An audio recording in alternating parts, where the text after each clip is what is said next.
আমার আজকের ভিডিওতে থাকবে কিভাবে ফার্নিচার তকতকে ঝকঝকে রাখা যায় যদি এক যোগও পার হয়ে যায় আপনার বার্নিশ নষ্ট হবে না। আসসালামু আলাইকুম সবাইকে, আলহামদুলিল্লাহ আমরা ভালো আছি।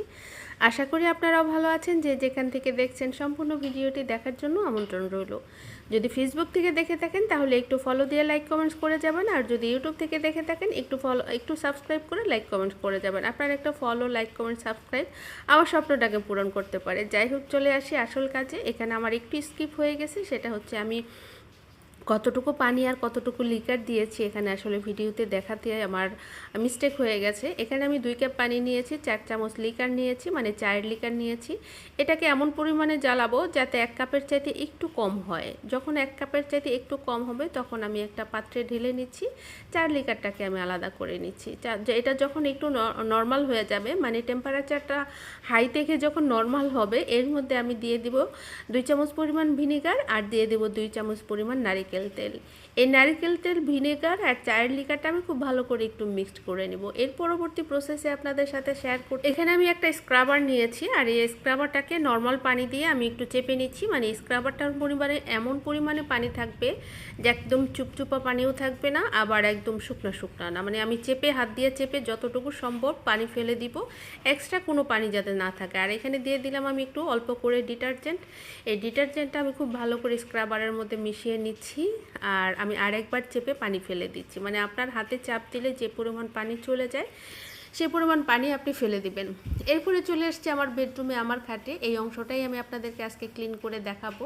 এই হালকা ডিটারজেন্ট দিয়ে আর এই স্ক্রাবার দিয়ে আমি এটা পরিষ্কার করব, আর আপনারা দেখতে পাবেন যে এটা কি পরিমাণ পরিবর্তন হয়। আমার এই ফার্নিচার কিন্তু আমি পলিশ করেছি 12 বছর হয়ে গেছে, আলহামদুলিল্লাহ এখনও আমার ফার্নিচারে তেমন কোনো সমস্যা হয়নি, আপাত দৃষ্টিতে আমি অন্তত দেখতে পাই না। তবে হ্যাঁ, আমরা সচরাচর কিন্তু শুকনা ন্যাকড়া দিয়ে ফার্নিচার ক্লিন করি। এরকম করতে করতে কিন্তু একটা সময় আমাদের ফার্নিচারের আনাচে কানাচে কিন্তু ময়লাগুলো জমে যায়। দেখেন যে কি পরিমাণ ময়লা বের হয়েছে, অথচ আমি যখন ভিডিও করছিলাম তখনও কিন্তু এই পরিমাণ ময়লা চোখে দেখা যাচ্ছিল না। কিন্তু যেহেতু হালকা একটু ডিটারজেন্ট দিয়েছি আর স্ক্রাবার দিয়েছি, সেহেতু সেই ময়লাটা কিন্তু উঠে চলে আসছে। তো এইভাবে আমি ভালো করে ক্লিন করে নিলাম। এর পরবর্তীতে আমি এই সাবানটাকে একটা তোয়ালের সাহায্যে মুছে নিচ্ছি। তবে তোয়ালটা কিন্তু হালকা ভিজা আছে, মানে ভিজাটা চিপড়িয়ে নিয়েছি আমি, অনেক বেশি পানি থাকবে না, যাতে ডিটারজেন্টটা এই তোয়ালের মধ্যে চলে যায়। আবার এক্সট্রা যদি কোনো ময়লা থাকে সেই ময়লাটাও যাতে এটার মধ্যে চলে যায়।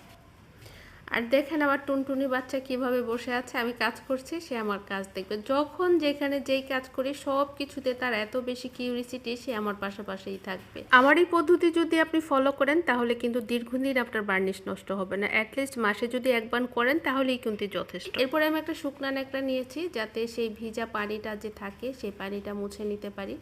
এরপরে যে আমি রেমেডিটা তৈরি করে রেখেছি, এই রেমেডিটা ছোট একটা ন্যাকড়ার সাহায্যে কাঠের গায়ে লাগিয়ে নিচ্ছি। এখানে আমি চাইলে টিস্যু ব্যবহার করতে পারতাম, টিস্যুটা আসলে ভিজানোর পরে বারবার ছিঁড়ে যাবে, এই জন্য ভাবলাম যে একটা ন্যাকড়া নেওয়াটাই বেটার। অনেকে ব্রাশ ব্যবহার করে, বাট আমি ব্রাশ ব্যবহার করলাম না। আমার কাছে মনে হলো যে এই ন্যাকড়াটাই ভালো হবে। আর যেখানে নারিকেল তেল ব্যবহার করেছি, আপনি চাইলে কিন্তু সরিষার তেলও ব্যবহার করতে পারেন। আমার কাছে সরিষার তেলের স্মেলটা এই ক্ষেত্রে ভালো লাগবে না মনে হয়েছে, এই জন্য আসলে নারিকেল তেল দিয়েছি। বাট কার্যকরী সম্ভবত সরিষার তেলটা এটার চাইতে বেশি হলে হতেও পারে।